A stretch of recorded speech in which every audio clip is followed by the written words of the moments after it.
Now that I don't dance anymore, I live here with my husband on this farm in Panama. When I was dancing, my career was certainly very long. It was 45 years as a professional dancer from shortly before my 15th birthday. But to go right back to the very beginning, the first house that I can remember was in the London suburb of Ealing. And there we were a happy, ordinary little family of 4 with my father and mother and my brother Felix, 3 years older than me. Nobody can remember why it was suddenly decided when I was about 4½, that I should go to dancing class. But for whatever the reason, I can well remember still the morning when my mother and I went out of our little front gate, and instead of turning to the left and down the hill towards the shops with me hop-skipping along beside her as we usually did, we turned to the right and then to the right again, and after a very short distance we came to a house, went up to the front door, and there it said, Miss Grace Basusto, teacher of dancing. It couldn't have been a better choice because she was really the ideal children's teacher, always pleasant, encouraging, patient, and a very, very good teacher. So that was my first great piece of luck in my ballet career. Anyway, Miss Basusto accepted me as her pupil, and my mother bought my first pair of dancing shoes. Now, surprisingly enough, I happen to have them right here, and I find them rather sweet. I just don't know why it was that my mother kept one of these little slippers, and Miss Basusto kept the other until when she died, it came back to us. And here they are, my first dancing shoes. Yeah, I must have been, I suppose, about 6, when one day my mother took me up to London to a matinee performance of the greatest dancer in the world, Anna Pavlova, and she was dancing the Fairy Doll.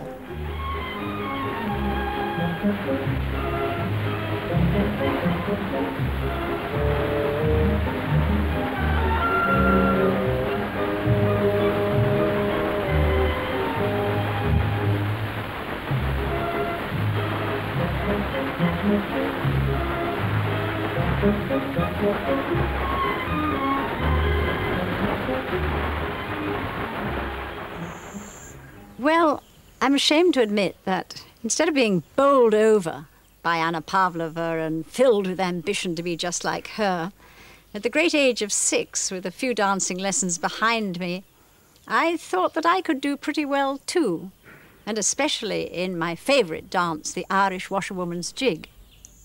I was 8 when this happy family existence came to an end, because my father accepted a position with the British American Tobacco Company to be chief engineer for their whole China division, overseeing all their factories there. And for a variety of reasons, things that happened later on, we were in fact never again to live together as a family of 4. It was on the 5th of November in 1927 that we sailed from Liverpool across the Atlantic for New York. And America was so incredibly different to England. There were these skyscrapers in New York, the traffic driving on the other side of the road. Finally, we arrived at Shanghai, and the ship moored up in midstream of the Huangpu River opposite the famous Shanghai waterfront, the Bund. That must have been early, probably about May in 1928, and even now the Bund is almost unchanged.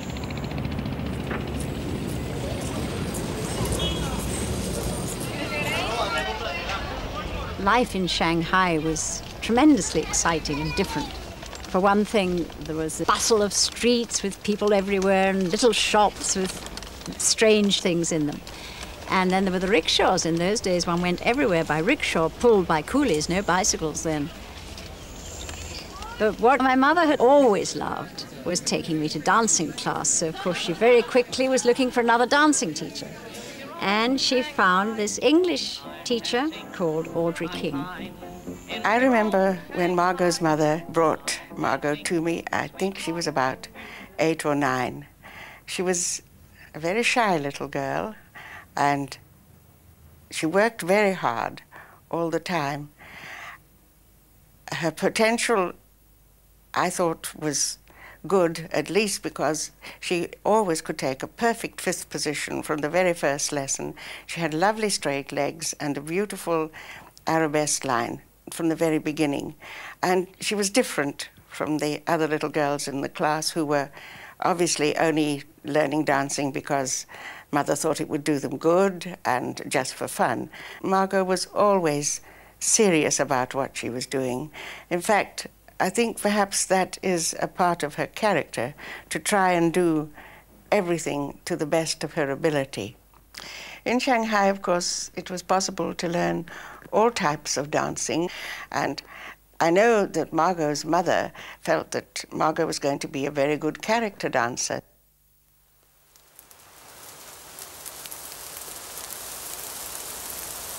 This tropical rain, it comes down so suddenly. Goodness me. Well, during our years in Shanghai, my formal education took place in the Cathedral School for Girls, the most British institution you could possibly imagine. And now it's a school for the performing arts. This was once the beautifully manicured playing field.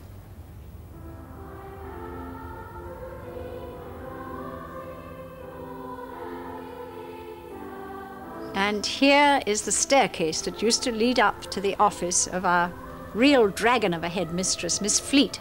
She terrified the pupils and the parents alike.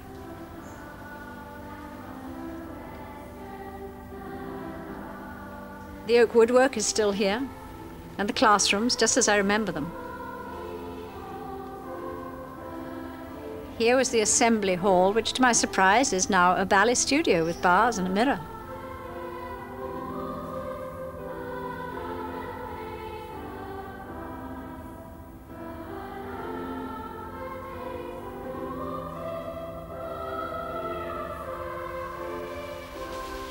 I was quite fair at school, but quite hopeless at games. I hated games. I loved swimming, and I really enjoyed dancing, but it wasn't that important, but I did enjoy it. I went to various teachers, and they all seemed to think that I had talent. Well, my mother more cautiously thought, big fish in a small pond, that's not so difficult. To have a real assessment, she would have to take me to London. So I was 14, and it was decided I should leave school. I'll never forget, the last day of term, I went to say goodbye to the dragon, Miss Fleet. And suddenly I wasn't frightened of her anymore. I went up to her office and said, well, I'm leaving, I've come to say goodbye. And she was very nice. Of course, she took a very dim view of me leaving school at that age. But in a gentle way, she said, you know, you'll regret this all your life because you'll find yourself an ignoramus among other people. And indeed, very often I have.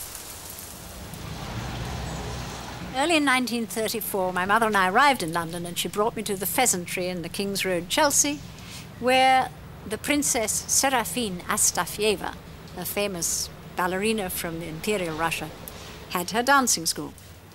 And she was, the most wonderful teacher. I just loved her. Previously, I really didn't like ballet dancing very much because it was rather stiff and rigid and frankly boring. And I liked something where I was banging a tambourine and stamping about in heeled shoes. I loved that kind of thing, rhythm and movement and everything. But with the Princess Astafieva, she brought all this excitement, movement, music to ballet, and she made all the steps seem very easy. She was a wonderful teacher. But with the typical egoism of youth, I didn't stop to think of my mother's special problem, which was, should she stay with me in London and try to advance me with my dancing, or if I really wasn't worth it and didn't have any talent, we would go back to Shanghai and continue our life there. So my mother felt, well, she's fine in a dancing school, but she has to get a real assessment, and she took me to audition at the Sadler's Wells Theatre. That was the school for the then Vic Wells Ballet, a young company which much later became Britain's Royal Ballet. And its founder and inspired director for many years, was Ninette de Valois, the presiding genius of British Ballet. It must be just on 60 years ago that I was sitting in this room watching a class of very young students.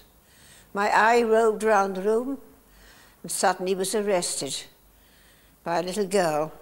I turned to the teacher and I said, "Who is the little girl on the left?" She told me who she was. Peggy Hookham, as they called her in those days, known to us all today as Margot Fonteyn. She was an extremely gay, happy little girl, not at all engrossed in being a great ballerina. In fact, her ambition was to tap dance and be a character dancer.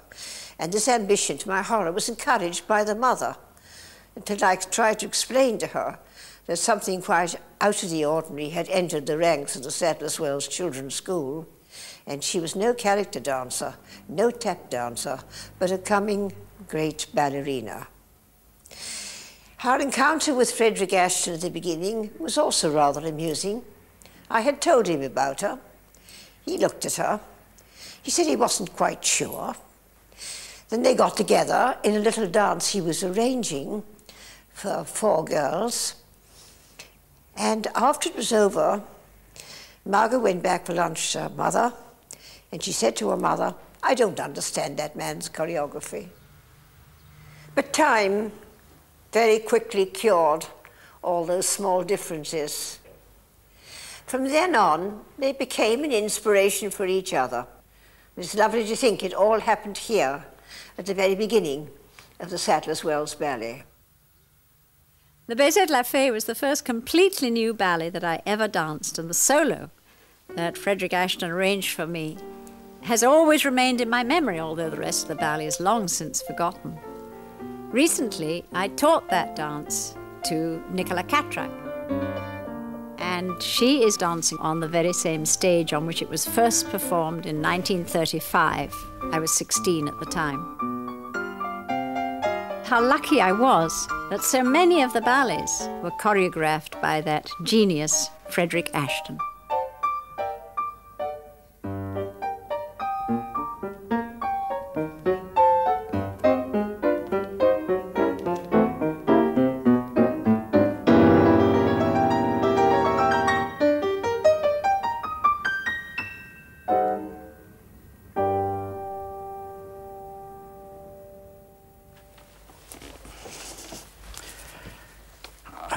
I suppose the first time that I ever came in contact with Margot Fonteyn must have been in 1933 or 34, and it was during a rehearsal of a ballet that I'd just done for Sadler's Wells, Le Rendezvous, and I think she was replacing somebody. And anyway, I found her, I didn't sort of get on with her, and I found her inadequate in what she was doing. And also, she seemed to me to have a sort of superior attitude, which didn't appeal to me, and also sort of, I sensed a kind of streak of stubbornness. And so there, I mean, anyway, the rehearsal finished, and the next time I worked with her seriously was in the part of The Bride in Baiser de la Fée, where there again she had a very difficult variation to do, which required a tremendous attack and sharpness in her dancing, which Margot at that time didn't have. She was rather sort of, as I used to say to her, your feet are rather buttery. I mean, so they were too soft, they didn't have that edge in them. But, and so I bullied and bullied and bullied her, and she got more into a state, and then finally she burst into tears and rushed up and put her arms around me and said, "I'm sorry, but I'm trying my very best, and I can't do any more." And so then I realized that she'd really conceded to me, and that from then onwards we would be able to work together, and which indeed we did very happily. When I look back, those were wonderful years in the 30s at Sadler's Wells Theatre. It wasn't long after I joined that the prima ballerina, Alicia Markova, left the company, and that gave tremendous opportunities to us more junior dancers.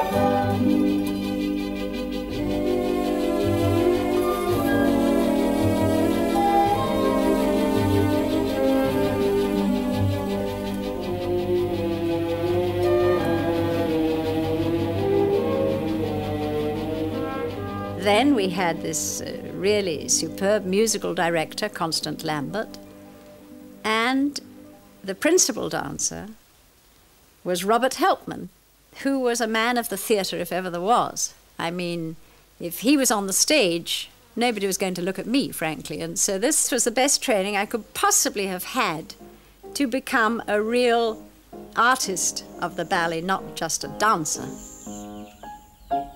This amateur film of Giselle, in which I'm dancing with Robert Helpmann, was taken during a performance at Sadler's Theatre in 1937.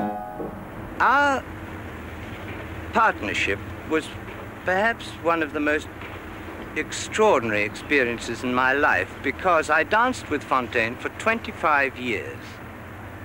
And I don't suppose for the first 9 or 10 of those years I ever spoke to her at all, outside the rehearsal room or the dressing room.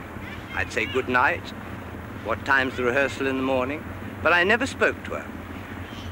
I think it was because I thought she was standoffish, and she thought that I was standoffish, and we never bothered to inquire whether we were standoffish or not. And then I remember very clearly one day walking down the street, and I looked at her and said something, and she laughed.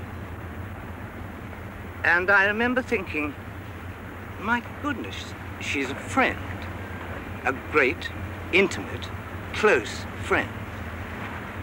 And this is how it remained for the rest of our association. Our little company used to dance every year in May in the university town of Cambridge, which coincided with the undergraduates' final examinations. But in spite of that, they somehow managed to entertain us in an almost continuous floating party, which moved from one location to another, but never seemed to quite die down for the whole week. It was in Cambridge in 1937 that I fell suddenly and instantly in love. And it happened in that room up there, which was the living room of the digs that I was sharing with my closest friends in the ballet, Pamela May and June Bray. One evening I returned to find that the party had settled temporarily in our rooms. There were quite a few people there already, and the lights were very dim.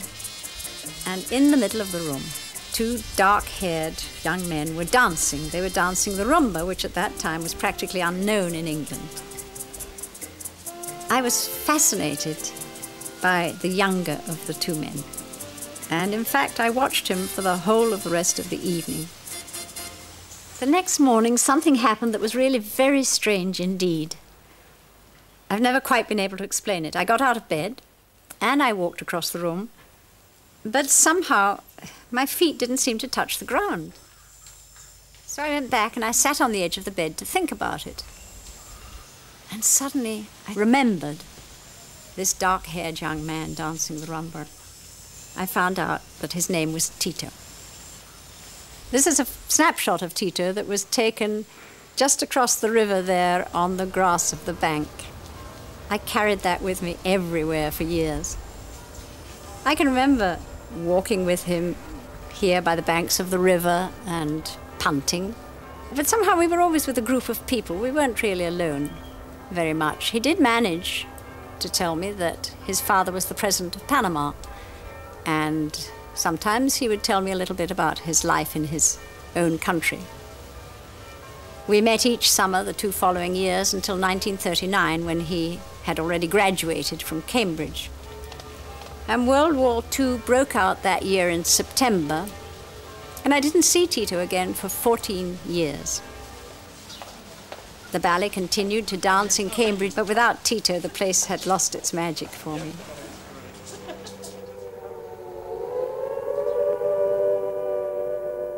When the war broke out, the government closed all theatres immediately, and the company was disbanded, nobody knowing what to expect.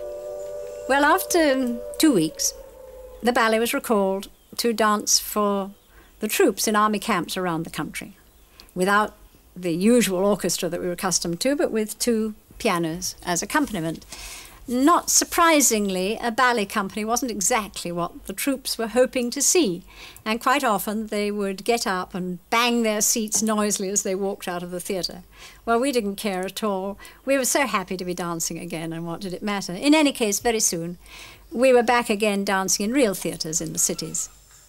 In the theatres, in front of the conductor, and just in front of the footlights there would be a sign, and it would light up saying, "Air raid alert," so all the public could see it. And then after time, it would say, "All clear." Well, in the intervening period, one would sometimes hear the bombers, the German bombers, coming overhead, and a bomb would drop, vroom, somewhere or other like that. And when you finished your dance and ran off the stage, you said, where did it fall, what did it hit? And if it was in London, they might say one of the famous Wren churches or something like that had been hit. But the very curious thing is that I never heard of anybody being seen getting up and leaving the theatre because there was an air raid on. They sat there, watched the performance, we continued, everything went on as usual, and people thought that was quite normal. One of the favourite ballets which we must have danced, I should think, at least 3 times a week for 5 years was Frederick Ashton's Façade.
The war in Europe was over in 1945, and the following year it was decided that the Royal Opera House in London should have its own opera and ballet companies for the first time in its history.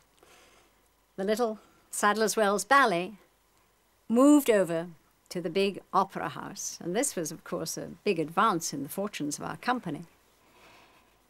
I was really very nervous because this was a very big stage, and I really almost never danced on a stage that size, and I was worried about whether I would be able to project into this big auditorium.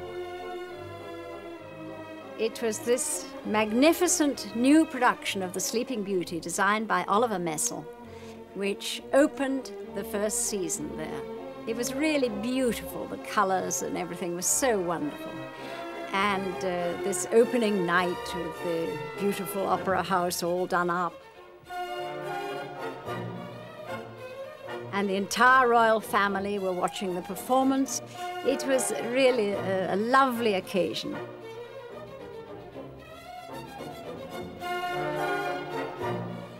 Now, it was the same really magnificent production that brought us absolutely unimaginable success when we danced for the first time in America in October 1949 at the old Metropolitan Opera House in New York, and that certainly was an occasion never to be forgotten.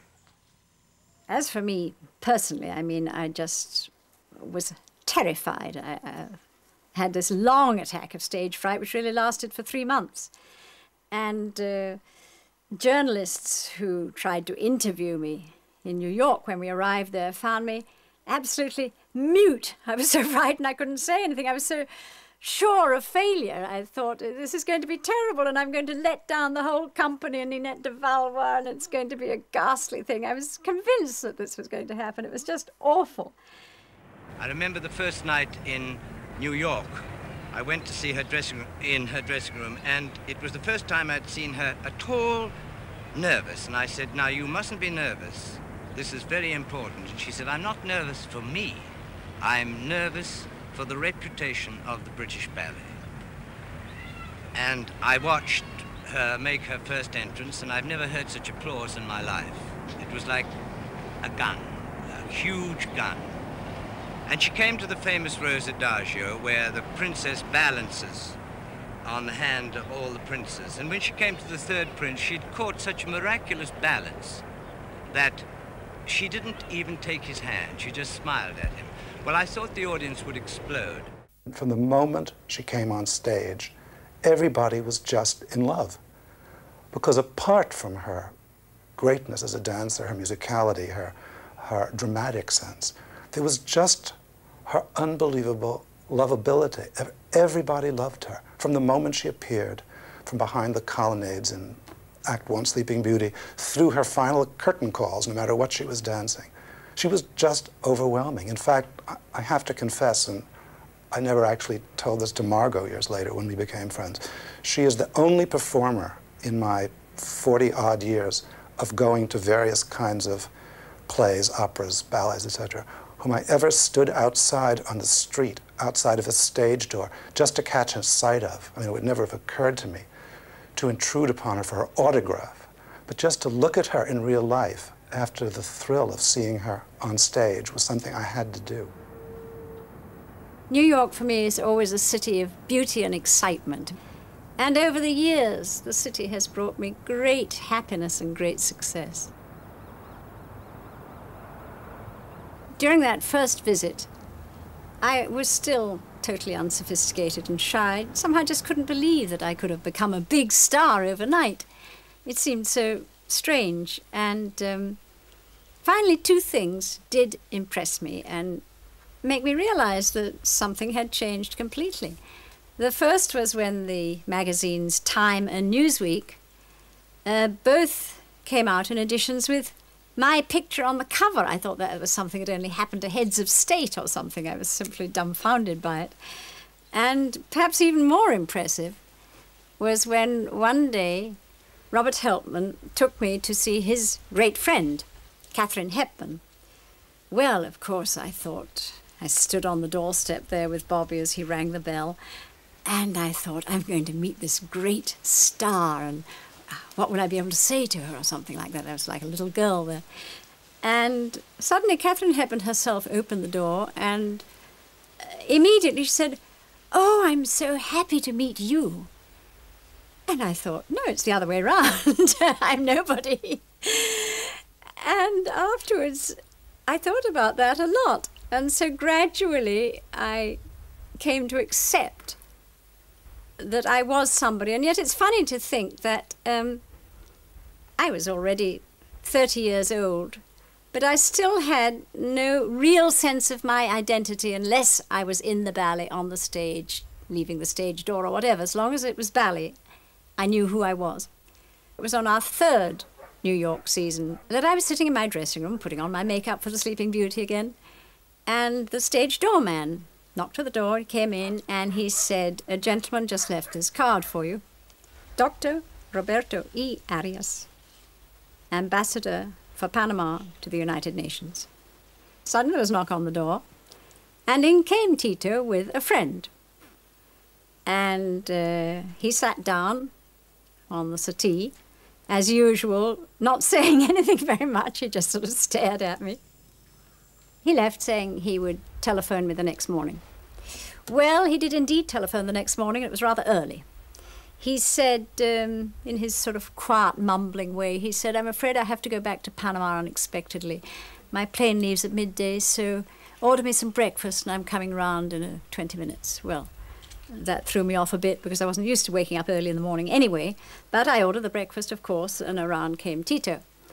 And he sat cross-legged on the floor of my room, as he used to do when I was in my dressing room in Cambridge.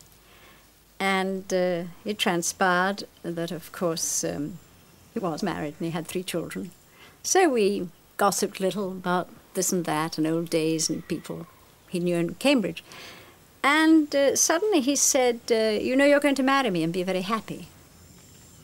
I was sort of puzzled by this whole thing of Tito because it was very hard for me to recognize in this rather fat person the Tito that I had known as a very slim boy in Cambridge.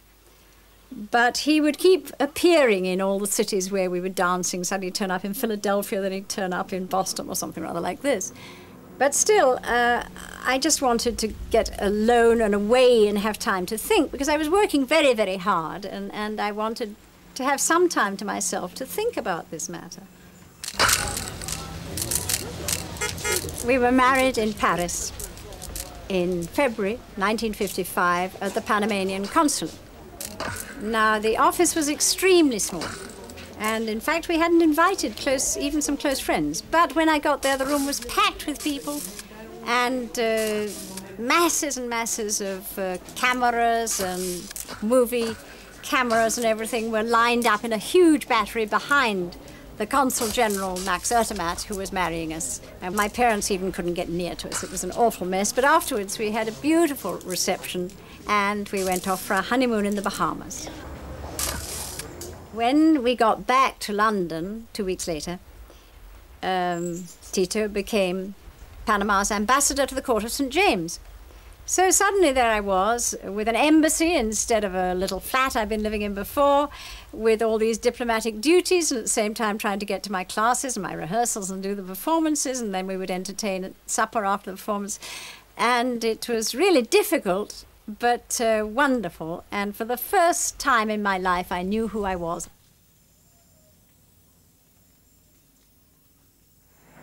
Tito specialized in marine law. One of his clients was Aristotle Onassis, and that meant that we frequently were entertained on Onassis' yacht, the Christina. I took this film myself. The most memorable occasion was a cruise with Sir Winston and Lady Churchill on board. And to be close to these two great, great people was just so thrilling.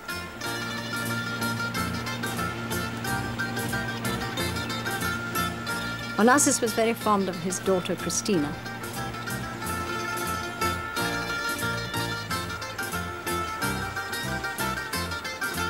Maria Callas was on the yacht with us. Onassis was always in a very good humor. He was a wonderful host.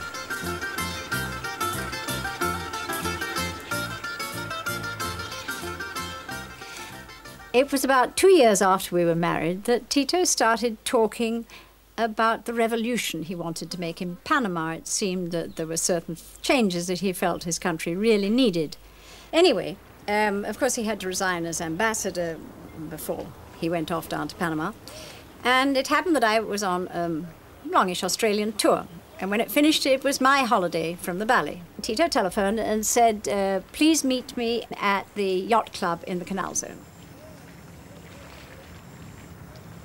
So I waited at the pier, and after a while, very calmly strolling down, came Tito. And we boarded a little launch called the Nola, and we went out to sea. And this was the beginning of 5 sort of absolutely idyllic days when we were just sailing around these islands. But it was also interspersed with meeting up with a shrimp boat. I'm glad now that I had my camera with me to remind me of those strange days. Somehow or other, some of the arms had arrived in Panama in the false bottom of a little dinghy. And this dinghy was being towed when, due to the weight of the arms, it sank. Now, it sank in shark-infested waters, and everybody's in a bit of a tizzy, until a splendid captain we had said, oh, I don't mind sharks at all, and he dived in and he got the thing up, and they broke open the bottom on this shrimp boat, and they unpacked all these guns and ammunitions and things which are stacked all around on the deck. But there was one morning when the shrimp boat and our little launch were together in a tiny cove on one of these islands. And very early, a plane circled round. Well, that was the police plane, and they had discovered us. And I said, what'll happen if you come back to Panama? So he said, I'll be arrested. And Tito clambered aboard the shrimp boat And in what seemed no time at all, this little thing was a speck in the distance. He'd said he would try to get to Costa Rica, which is the next country to Panama. But we were to go back to Panama. Tito had said, please go slowly as a decoy, so they won't know which ship of the two he would be in. And what was unnerving was that for a lot of the time, there was one of these planes was circling around up in the sky watching us, and I found that very discomforting. Anyway, finally, we got back, sort of towards evening, to the yacht club, and I stepped out onto the pier, not a soul in sight, nobody waiting to arrest me, and everything was fine. But later that night, I went, of course, to the family, and then I was staying with some friends, and later that night, I was woken up. I'd just gone to bed, actually, and the hostess came and knocked on the door and said, I'm terribly sorry. She was in tears. I'm afraid you have to get up. They want to take you, the police want to take you for questioning. So I got up, and there I got into the car with Max Ertemat, who 2 years before had been the consul general in Paris and had married us, and he was frightfully upset because he had to take me to the police station, and this great big door opened and I went in and the door clanged behind me, and then I was there waiting for questioning. So they took me to what seemed to me like a sort of VIP cell. It was upstairs on the first floor or something. It had a little private bathroom on the side, and there was a bed, and on the bedside table was a bowl with some roses in it. And this lieutenant said, oh, the governor of the jail put the roses, he grows them himself, and he ordered them to be put in your room. So everything was very nice, except he locked the door when he went out. Finally, they did ask me these questions. I said as little as I could about who any of the other people were. And then they took me a bit later into a car, straight from jail into a car, and out. I was deported with a ticket to Miami, and there I was. From Miami, I took a plane to New York, and when I arrived there, it was the most incredible thing. All these press were at the bottom of the steps down from the plane.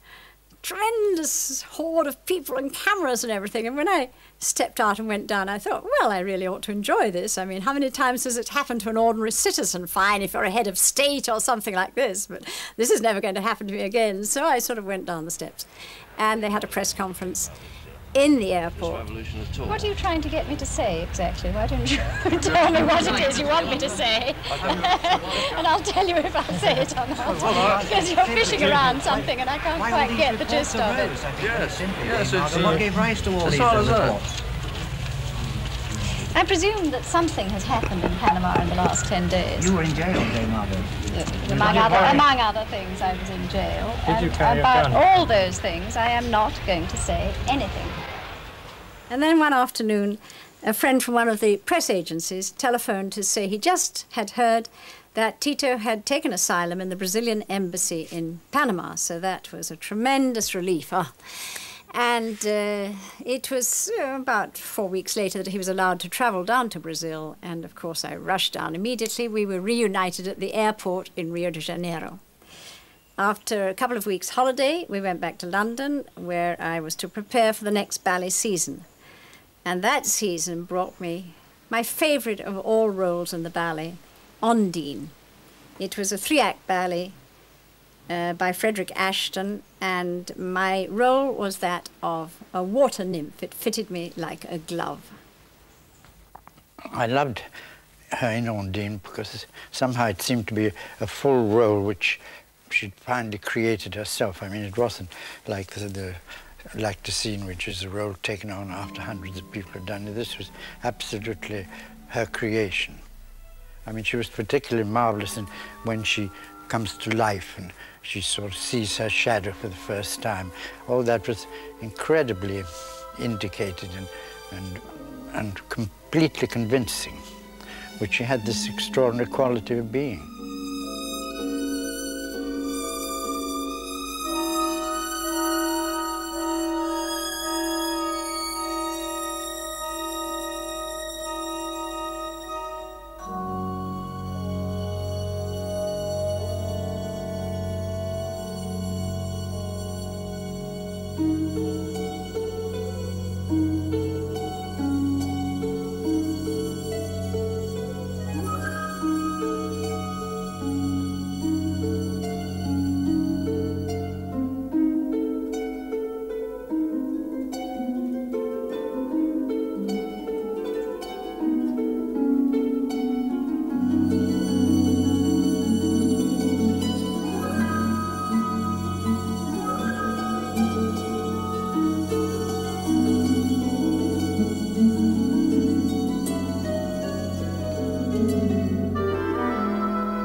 In 1961, our company went to dance in Russia as part of an exchange visit between the Kirov Ballet from Leningrad.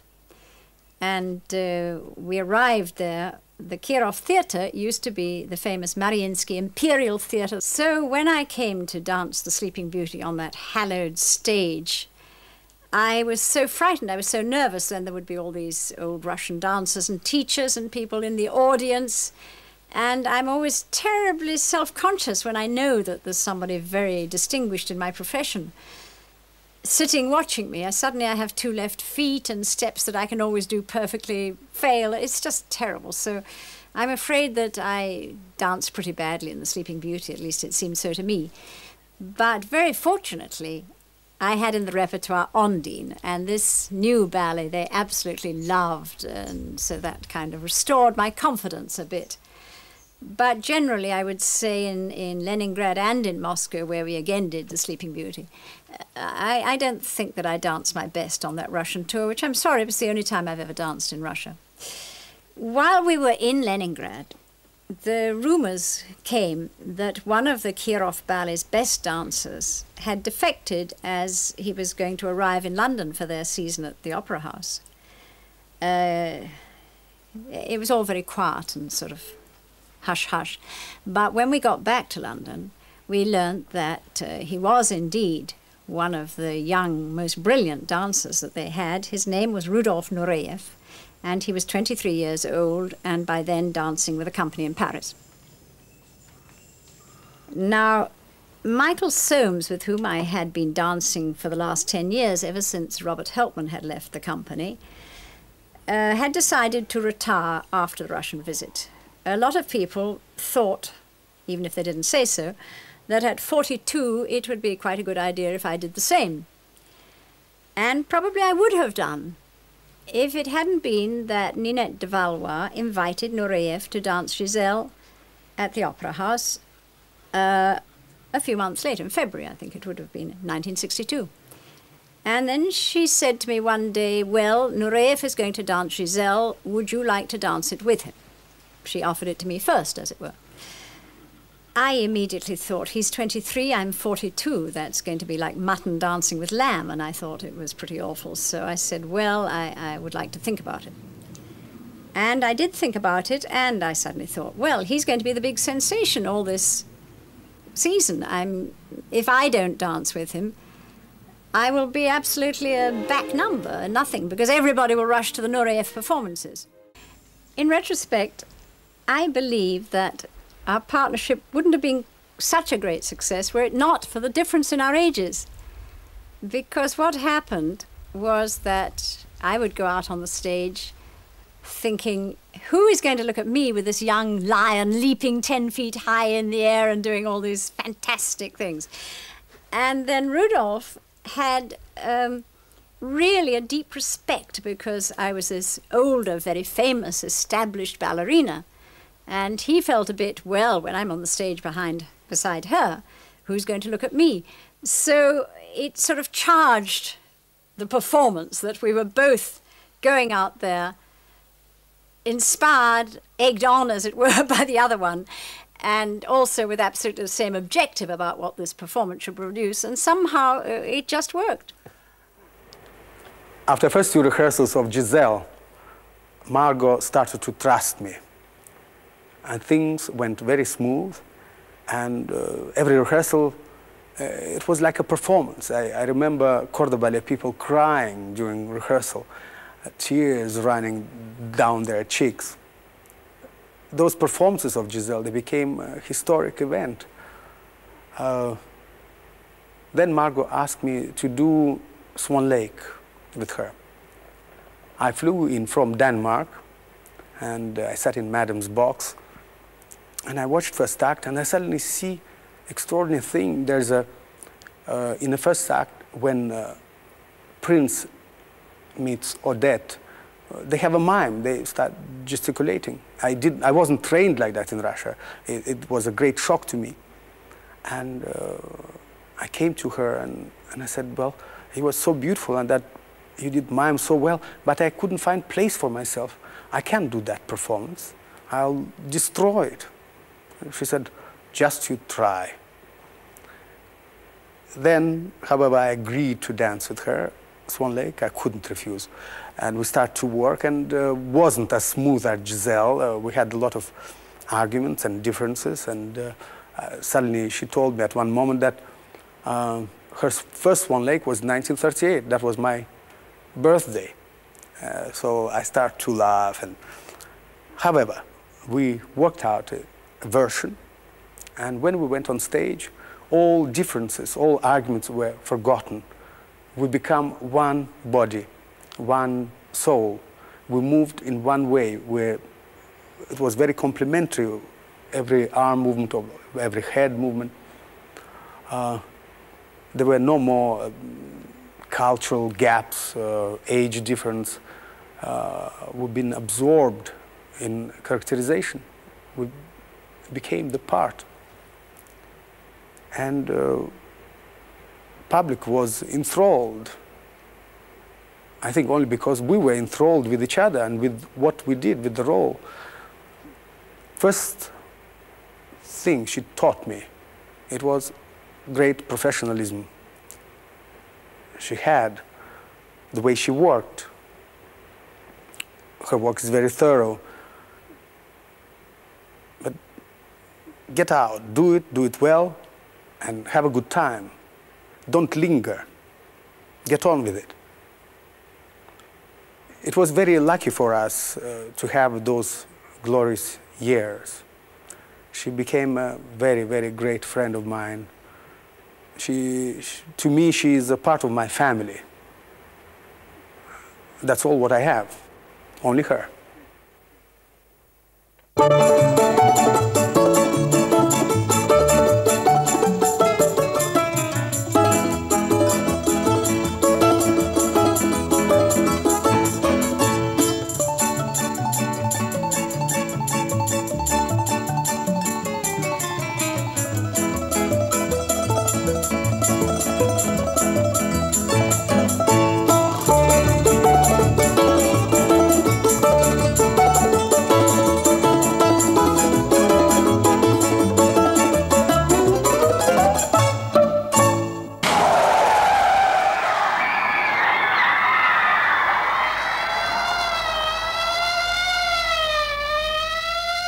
In 1964, Tito's and my life changed dramatically.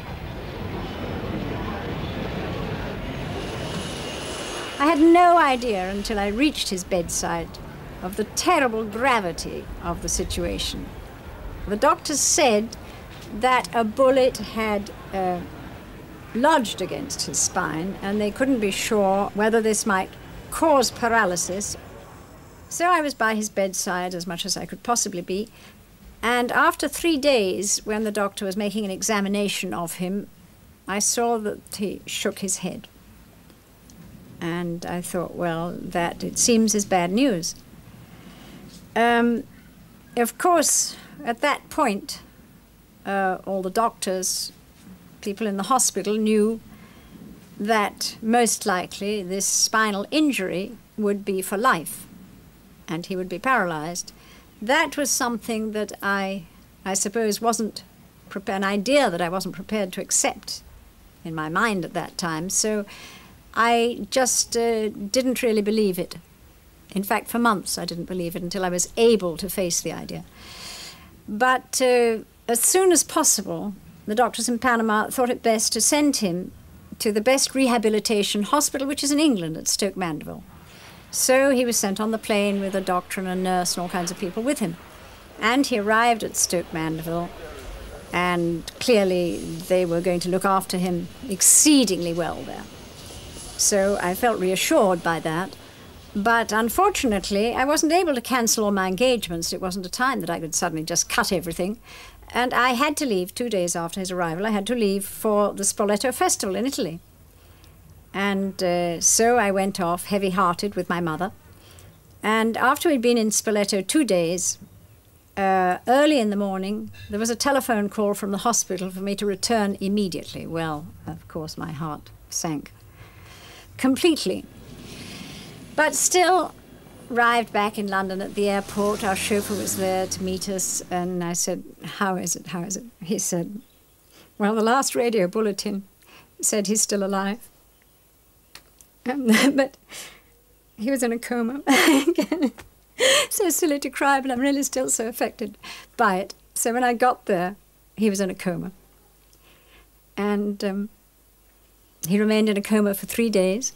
And we were watching. The doctors hadn't any idea how he would be if he came out of it, because they said that he had had a temperature of 108, which doesn't exist on the thermometer. And so they had never seen somebody survive this. They didn't know how he might come out of it, but obviously they expected that his brain would be affected. So slowly he came back to consciousness. But his speech also was affected, and it was very difficult to understand. The doctor said, "Does he appear to be as he was before?" I said, "Well, yes, I think so." And extraordinary miracle of miracles, although he was paralyzed and couldn't speak, very little, only with a whisper, his brain returned completely brilliant, as it always was, his memory and everything. And that is the most important thing about a person. It's their brain, and there was Tito, in a way, not changed at all. Miss Bromley was the chief physiotherapist and head of the rehabilitation department when Tito arrived at Stoke Mandeville, and he stayed there for 2 years. So she really saw his condition at that time. When such a patient with great disabilities returns home, the family has to make many adjustments. For example, someone has to get up every night and turn the patient once at least, and maybe 2 or 3 times. But concentration has to gradually turn from disability to ability. And the fact that Tito, after nearly 25 years, is so fit, able to manage his farm and travel all over the world, is largely due, I'm sure, to his own indomitable spirit and Margot's constant care.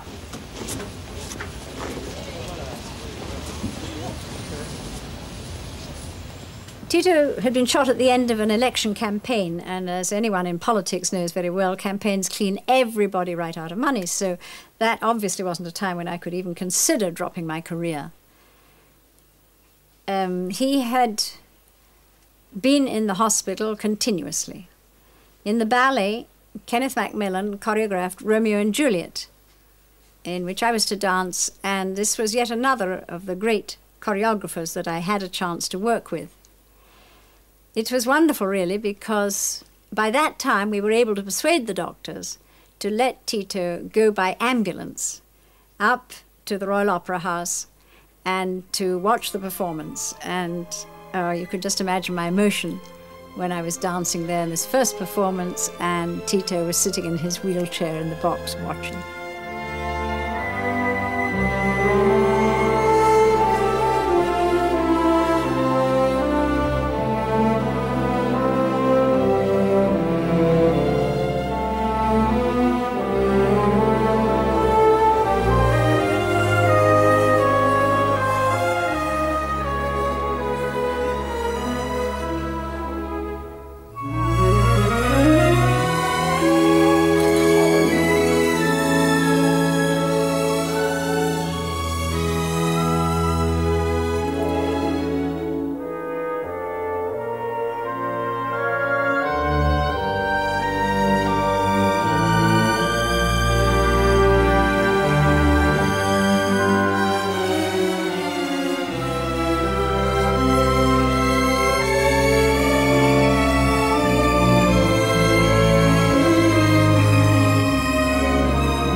Well, for a variety of different reasons, it turned out that I went on dancing for quite a number of years. And all this time I was very conscious that once I would drop the most difficult ballet from my repertoire, my stamina level would drop accordingly, and then the next ballet. So it would go all the way down the line.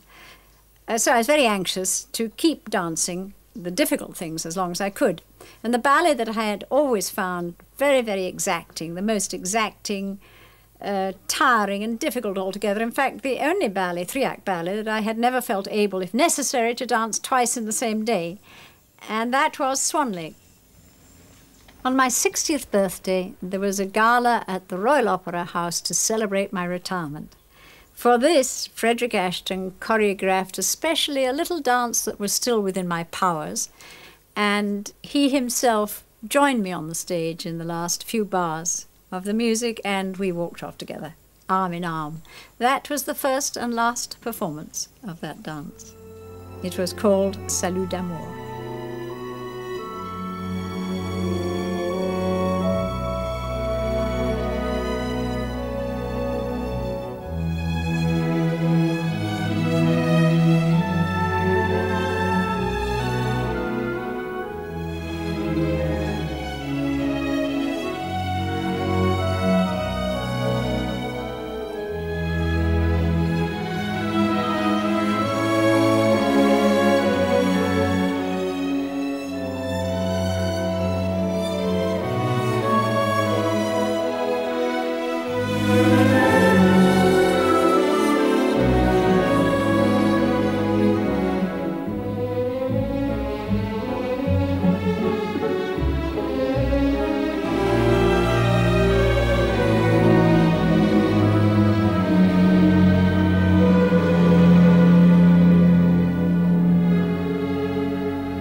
A kiss from Frederick Ashton, the greatest choreographer of our time.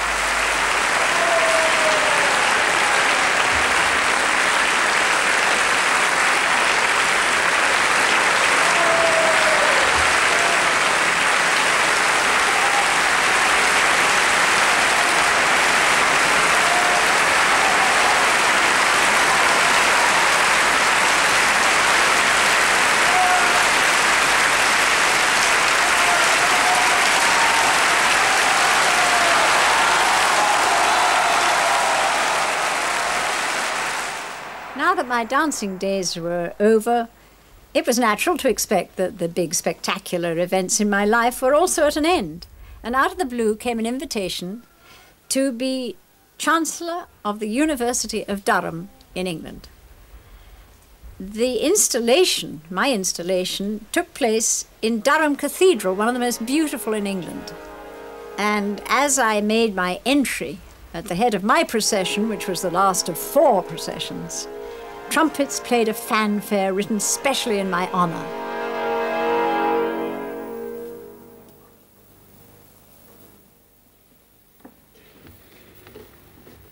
By the authority of the university, I confer on you the degree of Doctor of Science, honoris causa.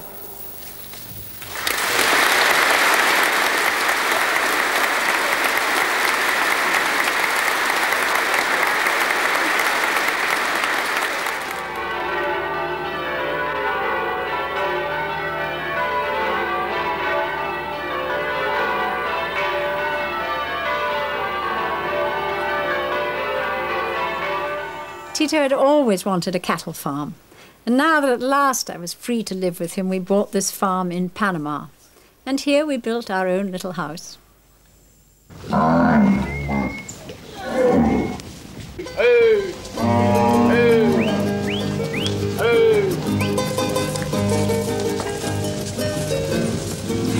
This is the one I was saying. Oh, there are two there.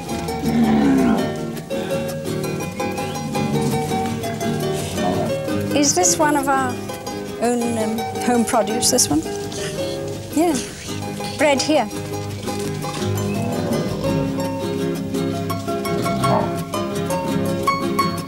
That's a Cimbra, for sure, that one, with the white face. This little baby one with the white face and the white eyelashes. It's a question of weeding out. Yes, to get, finally, to get a very high quality of mother.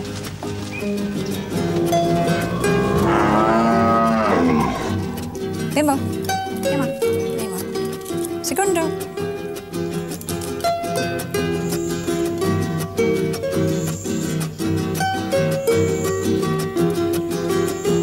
right, Danny. All right, Danny. Yes. All right. Is this hand?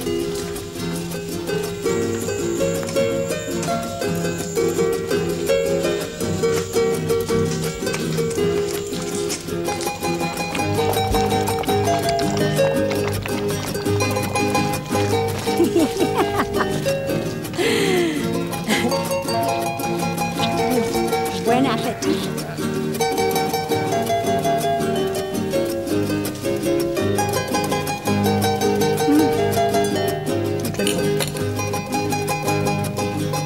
That's what you drink now.